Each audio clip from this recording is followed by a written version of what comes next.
All right, so this is going to be the kind of the mechanic breakdown of my modern elves. Not as complex as the dragon deck that I just posted, but very, very fun and can be very overwhelming for the opponent. So we're going to start off with the mana source.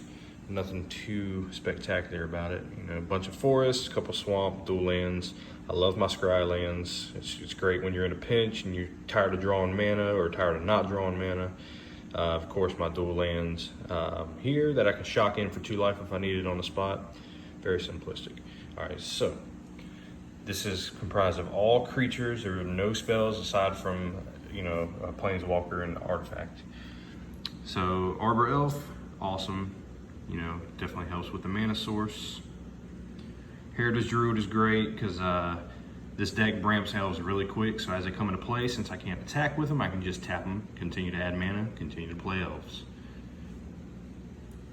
This guy here is great when you have an elf in play already. As you cast him, you get a 1/1 token, so 2 more elves, and if I cast that on the first turn, cast that guy, I get 2 elves, I can immediately tap all 3 of these guys and produce 3 mana to cast another elf that may in my hand, which could be this guy.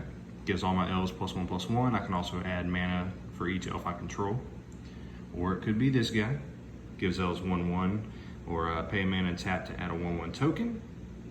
Or it could be a number of these elves in this deck. That's what's great about it. So another 3 mana drop. This is one of my favorite ones in the deck. 3 mana for a 5/4, and if you have a creature with power 2 or less on the field, it cannot block it. Freaking awesome. Another 3 mana card. This guy here runs great in this deck because, as I said, this ramps elves very quickly. So I can get 6, 7, 8 elves out on the field pretty fast and then play one of these and immediately take that life away from the opponent. This guy's awesome, gives reach, so it's one of the few cards I have in this deck that can handle flyers. Of course, gives all my elves 1/1. When he attacks, I gain 1 life for each attacking elf. So, you know, if I'm running 8 elves on the field, 10 elves on the field at a time, I'll swing with 6 or 7 of them, I gain that much life. This dude is pretty cool because he's relentless. Pretty much the only way to get rid of him, unless you handicap him while he's in play or exile him completely. Anytime he dies, he just goes on the bottom of the library, which goes in conjunction perfectly with my planeswalker. This one's a new addition. She is really cool. So legendary, whenever elf enters in, put a 1/1 counter on her. So as I'm ramping up very quickly, she's gonna get massive. I don't have a way to give her trample. I don't really have room in the deck right now, but if I had some cards to give her trample, it would be a game changer. And of course I can tap to add mana equal to her power. So if she's up to a 7/7, 8/8, I'm tapping her for 8 mana. Another new addition I wouldn't mind getting 1 or 2 more of in here is it's just a 1-drop for 1/2, which is already pretty good, and has reach. So it's a very solid card. Might end up using it as a sideboard, just depends on kind of who I'm playing. Of course, you know, if I'm playing someone with flying, it's perfect because I can deal damage to those creatures with all the mana that I can produce. Another new addition, whenever a non-human creature, which is every creature in this deck, enters the battlefield, I can pay however much mana I want to put that many counters on this guy.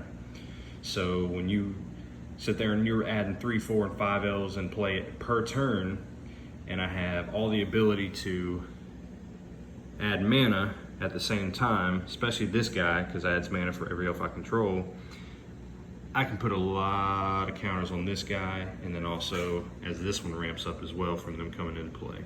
So there's a lot of overwhelming and deadly tactics to this deck that are really fun. And then my planeswalker that I'm running right now, Nisa, she's great. I can gain life really quick.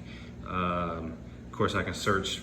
Once she gets to the -7, I can search and bring every single elf into the battlefield at the same time, which will do a ton of triggers, and they're all going to be huge from everybody giving +1/+1, etc. And of course, what I was talking about with the Nisa's Chosen that goes on the bottom of the library, I can just keep searching and putting those into play. And as they die, they go on the bottom, and I just keep finding them and bringing them back out. Another card that has been a lifesaver with this deck on some occasions, at the beginning of the end step. So as I'm passing my turn, every elf that I have that is tapped, the opponent loses that much life.